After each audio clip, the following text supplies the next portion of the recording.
kasanang malaki yung personnel benefits.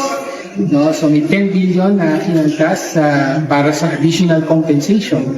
No? Pambayad yan sa pagtaas ng sweldo or allowances. Tapos may malaking binawas din sa retirement and terminal leave benefits ng mga empleyado. 32 billion ang tinanggal. Tapos, nilagay sa program ang mga ito. So, sabihin mo, may tiyak na pera na nasa program para sa mga beneficiary na ginawa ang program. To make room for additional insertions.